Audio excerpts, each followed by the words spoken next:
Ayan guys, magandang umaga po sa inyong lahat. Ayan, update lang po tayo dito sa ating veranda na ngayon ay umaga, alas 9 guys ng umaga. At diniligan ko po sila guys ng konting patubig sa kanila. Ayan, kung makikita nyo medyo basa po sila dahil dry na dry po sila guys. Ayan, dry na dry po sila. Ang ganda ni Madi pa oh. Maliit lang siyang pot pero talagang napaka-compact po ng dating niya. Ayan. At ang ating glam pink, red na guys. Ang ganda-ganda. Ayan. Si ano naman to, parang Chinese ito guys ang pangalan niya. Huan He. Ang ating Huan He. Ayan. Para talaga siyang Chinese. Ayan. Makikita nyo guys. Ayan. Ayan, ang napakaganda rin ni Colorata Brandy. Ayan, at ang ating siren, napakaganda guys. Ayan po. Napakaganda nila. Wala akong masabi kundi napakaganda nila guys. Ayan. So, ayan, ang ating Ariel. Tignan niyo po, para siyang nagbe-baby sa ibabaw. Ayan. So, ayan po. Ang cute niya. Ang cute niya guys. Ang cute. Talaga grabe. At ito naman po. Ito dito sa Japan ko yan binili. Ayan. Ang ating mga Paraguayense lavender farm guys. Hindi po sila na lavender. Pink. Peach. Ay, napakaganda po ng color nila. Kung makikita nyo lang yung mga color natin doon sa baba guys, wala po silang walang sinabi yung mga talagang lavender form yung nandun sa baba. Dito nagiba na yung mga itsura nila rito guys. Ayan, napakaganda po nila. Ayan, 2 pots lang po ang meron tayo niyan na pinapagrow ng meron po tayo mga nakalagay po sa mga iba-ibang arrangement. Pero yung mga isang pots ng ganyan na puro pare-parehas lang, 2 pots lang po ang meron pa tayo. So ayan, napakaganda niya. Nagwo-woody na sila guys. Ayan, mga cuttings yan guys nagwo-woody na po sila. Ayan, kaya maliliit lang sila guys. Ngayon medyo nag-aano sila. Ayan, tumataas na po yung kanilang mga So ayan, ang ating Paraguayan si Awayuki variegated. Ayan, mga cuttings din po natin yan. So, napakaganda rin. Ni-expose natin ang ating Moon River, guys. Tignan nyo po yung kulay niya. May baby pa po yan. May po yan. Naka-propagate lang tayo niyan. Isa pa lang. So, balak natin mag-propagate next year. Pag ngayon, guys, wag po ngayon. So, ayan ang mga color nila. Kung dito natin sila titignan, mga makukulay na po sila. Kahit po guys, yung mga nasa baba natin. Kasi, kung makikita nyo, linagyan na po natin ng ganyan ng protection. Medyo maaga nga lang. Pero, linagyan na natin guys, kasi mahirap gumalaw pagdating po ng gabi. Ay, ng malamig. Si Pink Ruby guys, ayan ang ating Pink Ruby. Pinagkakat ko yan guys, mga babies na lang po yan guys. Ayan. Pinag-hedge up. Ito rin ang ating si Opal Echeverria Orpet. Ang ating Echeverria Orpet, kinat ko yung head. Ayan, kung makikita nyo guys, dami niyang sulit. Ayan din, ang mga suli na lang din po yan ng Red Nobel. Ayan, dahil pinagkakat din po natin ang mga yan. Ito bagong cut din niya ng ating si Silver Queen na variegated ito guys Ayan si Silver Queen variegated. Hindi siya masyadong maganda yung tubo niya pero cuttings kasi siya. Ayan, meron pa siyang maliit doon. So ayan ang ating si Jules. Kita niyo po si Jules, ang ganda. Ayan, tingnan nyo guys, kuluntoy talaga sila. Lambot po ng mga dahon nila kaya diniligan natin. Ayan, makikita nyo. Ayan guys, dry po sila. Stress sila pero malambot. Sana mas maganda kung stress kung compact. Yung matigas po yung nila, yun mas maganda. Pag malambot guys, kulang sila sa tubig. Ayan, makikita nyo, kuluntoy talaga sila guys. So, diniligan po natin sila. Lahat dito guys, diniligan po natin ng patubig sa kanila. Ito medyo dinamihan ko yung dilig sa kanya kasi nga po kitang-kita ko yung pagkakuluntoy niya. Ito si ano ito guys, si Pretty and Pink na mga cuttings din po natin ito na kinuha kung saan-saan sa lupa at naglagay po tayo ng isang malaking ganyan. Ayan po. So ayan po yung mga si Hutch Pink guys, napakaganda na. Tingnan niyo po yung ganito na nagpipink po siya guys kapag siya ay in-expose sa araw. Ayan. Ayan. Ito yung pinakauna ko guys eh. Isa lang rosette ito dati. Ayan, tignan nyo. Ilan na is? Isa, dalawa, tatlo na. Tatlo na guys. Ayan. Isa lang po ito na binili ko dito. Kakaiba kasi siya nung parang siyang shark na may bulutong. Pero tingnan nyo guys, napakaganda. May variegated nito guys sa online na binibiling ko sa Korea. Hindi pa ako nakabili. Gustong gusto ko yung variegated niya guys. Yung may kulay talaga siya na pink na guys. Ang ganda. Ito rin may pink din siya. Pero hindi po ito variegated guys. Normal lang na Meron ako nito sa baba. Green na green po siya. Kaya yan pink guys kasi nakaka-expose po siya. So ayan, tingnan nyo po yung ating si Hermione. Ayan, orange ang color nito guys eh. Pero red na siya. Ayan, ito naman ang ating Pink Stella. Ayan, napakahirap niyang kunin kasi napakaliit lang niya. Ang liit lang kasi nito guys nang binili ko. So ayan, si Pink Stella punong-puno na rin siya. So, ayan po. At ito naman yung ating, ito guys, para rin siyang Chihuahuayensis, no? Ito po yung cherry blossom ending. Ayan. Ang ating cherry blossom ending. Ilan na yung head niya? Tatlo na guys. Isa lang po ito. Ayan, tingnan nyo. Para rin siyang Chihuahuayensis, pero ano po siya guys? Medyo may maliit siya. Ang Chihuahuayensis kasi di po ba malalaki? Medyo malaki. Ayan. At ang magkaiba lang sila guys. Itong cherry blossom ending, mas dark yung kanyang kuko.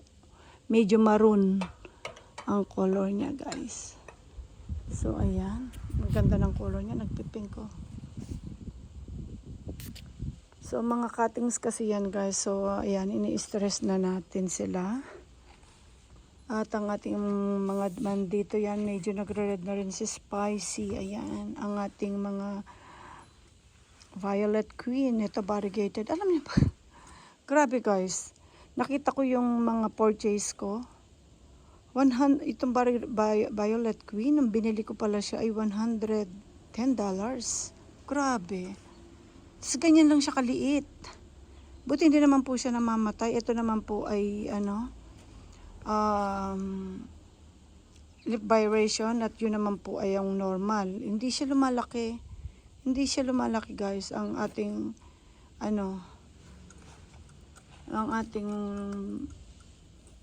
variegated po niyan. Ang ganda kasi ng pagka-variegation niyan guys. Tignan niya. Ngayon din yun siya makikita natatalo na siya sa mga pero ang ganda po niya ng variegation niya nung inano natin. So, nakita ko yung, kasi pag inaano ko yung mga ko guys, mga purchase, talaga nagugulat ako minsan.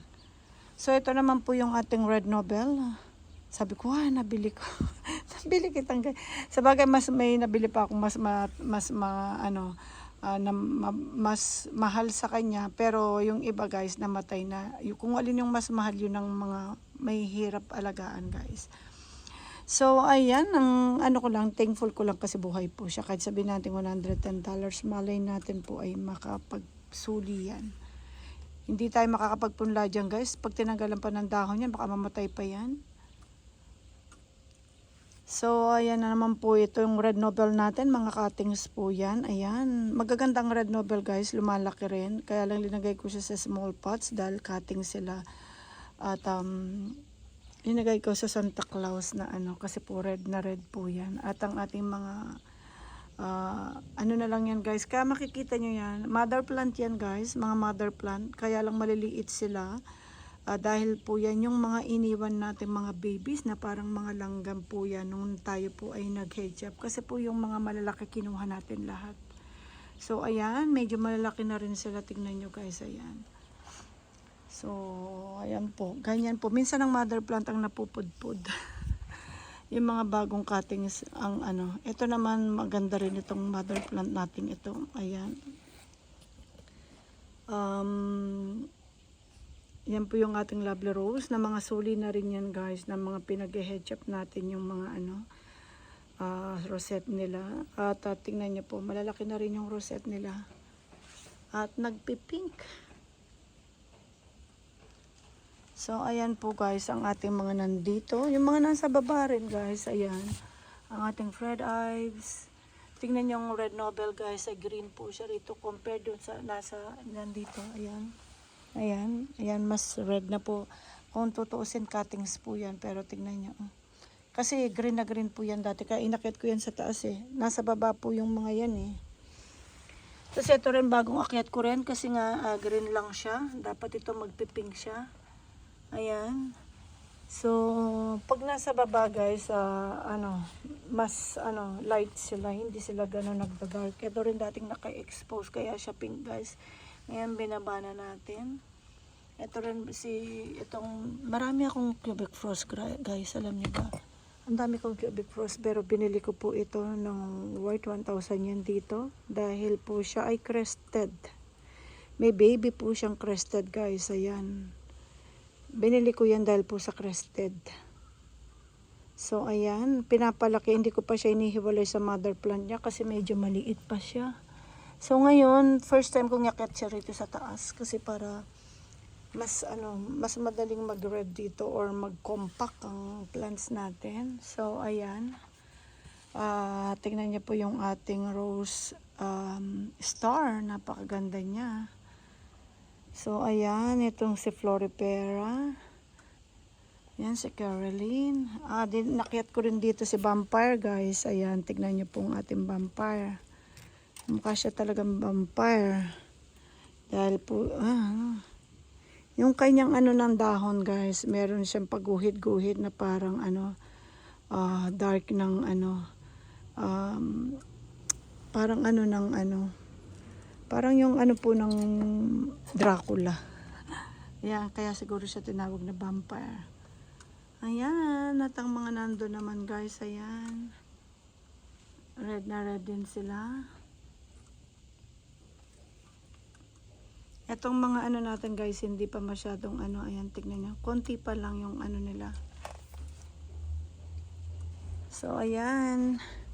Yung baby nito sa baba guys, medyo malaki na po. Nandun siya sa sa may deck. Ko po, shelves ko sa top. Medyo malaki na siya. May improvement na, na nakikita nating mabubuhay siya. Itong mga ito guys ay mga cuttings yan. Ang ating siratam. Ay, hindi. Roman guys, si Roman, hindi si Ratam yan. Si Roman yan guys, ayan. Ito rin po yung isa nating doon, yan yung gold na yan. Gustong gusto ko guys. Ayan. Si A-Pink, napakaganda rin po ni A-Pink guys, ayan. Ayan, kasing cute niya yung kanyang pots. Ayan, naka Hello Kitty. At ang ating red tan at saka yung love and peace natin guys, ayan. At si naman to, si Charlotte, ayan, ang ating si Charlotte, ayan. Ang laki-laki po niyan guys, ang laki-laki niyan. Hindi ko alam kung ilan namang piraso kung meron yan. Kasi ang hirap na naman pag natanggal na naman yung pangalan guys, nawawala na. Ang dami kong succulents na nagkakandahulog. Ayan naman po si Lovely. Ayan, kung makikita nyo yan, si Lovely yan guys. Ang dami na niyang babies. Ito naman si Rhizon. Ayan, yung red na yan, si Rhizon. At ang ating blue surprise. Ayan, nandyan. At meron tayong isang cute dito guys na kunin natin mga cuttings ito. Ay, hindi cuttings. Suli sa kanyang mother plant. kinat natin yung mother plant niya guys, and then namatay yung mother plant. Pero bago namatay yung mother plant, nakapag-produce po siya ng 3 baby na medyo malalaki na. Ayan, na-separate natin guys. Ayan. Ito po yung Pero yung head niyan guys, na nasa isang arrangement, healthy po. Ayan, kaya maliliit sila. Mga suli po kasi yan, 3. Maliliit kasi sila guys, kaya linagay ko sila dati dito. Ayan, kasi ice cream. Ayan, nakita ko ito sa recycle. Kinuha ko dahil po meron tayong ice cream. Ayan, ice cream, medyo very ice cream. Napaka-cute nila. Ayan, medyo nagpipink na ng konti. Ini-stress ko na guys, linalagay natin. Ayan, kilala nyo naman ako, medyo tayo sa ating mga plants na gusto natin makita yung tamang color. Medyo boring kasi ako guys kapag green. Kaya nakikita ko kapag nagre-red sila kasi po alam ko kung paano ko sila binili. Alam ko sa kulay kasi ako tumitingin dati. So ayan. Ayan guys ang ating cubic cross variegated. Ayan. Ang mother plant niya po yan, yung head niya yan guys. At ang babies natin. Ayan, ito rin ang mga babies yan. Alam nyo guys, ayan po, mga babies yan. Papakita ko sa inyo yung mother plant niyan guys. Ayan guys, ayan na po siya. Ang dami niya ulit. Siguro 5 or 7. Basta nasa ganon guys, magit 5. Na medyo malalaki na sila guys. Medyo malalaki na. Paano ba ang laki nila? Ganito, parang ganyan na kalalaki. Ang mother plant, ang mga umusbong pa dyan. Tinanggal ko na sila dahil para po ma-expose natin yung mas maliliit na nandiyan. Nandun pa po sa mga propagation bed ko kasi wala pa akong so hindi pa natin sila na-separate or nalalagay po ng tamang pots guys. So pinag-isipan ko kasi magaganda rin ang variegation nila. So I think kapag in-expose din natin yan ay mailalabas or pag lumaki lang sila ng konti, ma-expose na rin po natin sila. Gusto ko silang individual pots. Meron kasi akong mga cute na pots na hindi ko pa nabubutasan. So, yun ang hinihintay ko. So, temporary, linagay ko lang po muna sila sa bed. Sa bed, propagation bed natin na may mga bakante. So, ayan, ito rin guys, hindi pa ako nakakapag-propagate nitong ating variegated na ito. Ayan, 2 lang ang variegated na lumalabas. Yung isa ay normal. Ito ay medyo may rin. Ito ang hindi ito ito si Blood Runner. Blood Runner ang nakuha kong pangalan, guys. Hindi siya Blood Runner, sabi ko. Ito po ang ating Pakipaitum o before yung Wowa variegated. Ayan. Ayan ang ating Pakipaitum na Wowa variegated. Ayan guys. At ang ating mga Blood Runner, ang dami na po nating cuttings din na dyan. At ang ating Sarahime. Wow, napakaganda mo na. Muntik na itong nabulok guys. Nakasurvive ko. Makikita nyo maliit lang po siya. So, ayan po yung mga muna natin dito. Ayan.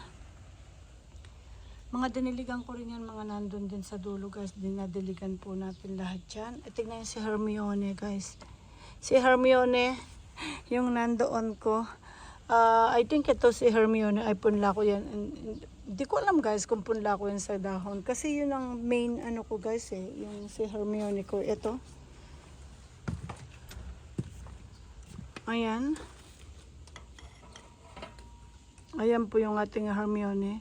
Pero hindi ito original I think ito cuttings So hindi ko na tuloy alam yung original ko. Meron lang kasi akong isang Hermione guys na tapos hinay-chop natin din rin po tayo. So maganda yung mga tubo nila. Ayan ang laki-laki po ni Hermione. I think meron pa akong isang Hermione sa baba guys.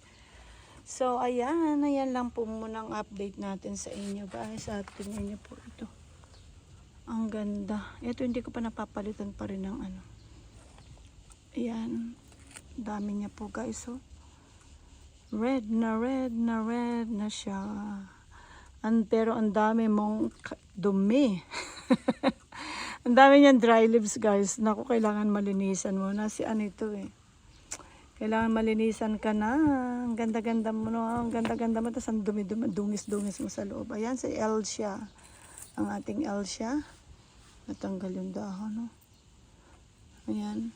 Marami tayong sa iba-iba nating mga pots. Ang dami natin pong tumutubo na iba-ibang plants sa umahalo. So siguro 'yan yung mga nahuhulog po natin mga dahon yan, guys. So tinitignan-tignan natin para